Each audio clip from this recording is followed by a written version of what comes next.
And if you're ready, I'm ready. Let's talk about the Willoughbys. So this is a movie that was a Netflix original. And since we've spent a lot of time at home through these past months and stuff, due to COVID-19, this is a movie that I had my eye on that I was really interested on seeing.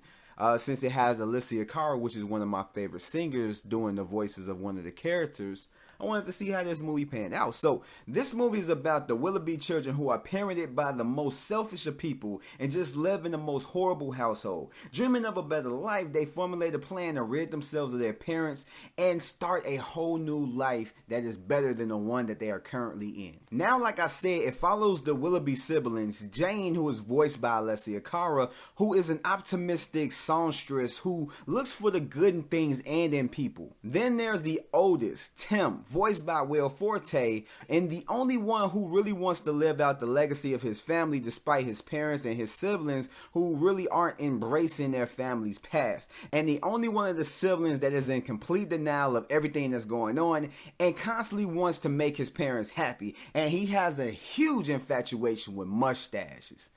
It's really unhealthy. And last, there are the Barnaby twins, A and B, voiced by Sean Cullen, who are just the weirdest things as well as inventors.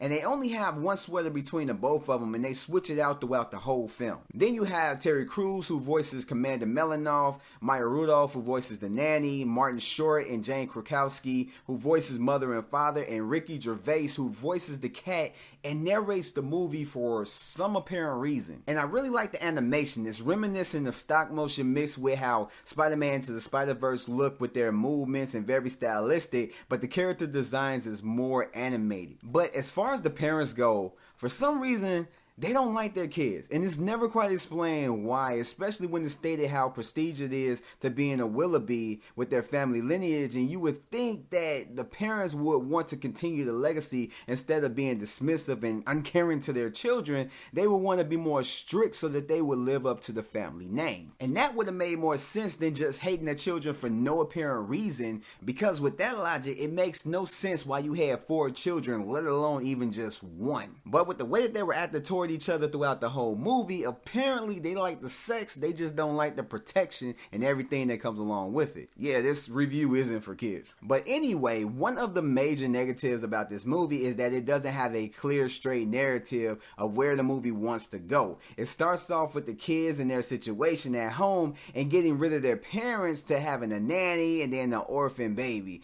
You get a sense that the movie seemed to be going one way but ends up straying away from that narrative and trying to juggle different plot lines throughout the movie, and it all comes together, but it seemed unbalanced to how the movie began. So it felt like the structure of the Willoughbys was meant more for a series rather than a film. It changes a lot throughout the film and has no real big adventure feel to it and seems stagnant and somewhat unimportant through the middle of the film and comes across more as filler than anything else until the story picks up toward the end, and even then it doesn't have a big feel to it. But it does have a lot of humor where things are happening in the foreground but other things are happening in the background, like from when the kids are running across the street and cars are crashing behind them to when the books are being catapulted out the window and you hear people yelling in the background as the books fall. It has that type of humor sprinkled throughout the whole film, and I like that. But at the end of the day, this movie wasn't as good as what I would have wanted it to be. It is underwhelming, but it is harmless. It is good for children to watch. They'll find some enjoyment out of it, but as an adult, I really didn't get too much from it. It was an okay film, but it just really didn't have too much to offer as a film. It is a miss, but I would say if you got kids at home and you haven't seen it, put it on for them. They may end up watching it. You may get them quiet for a little bit, and you probably will be happy because of it.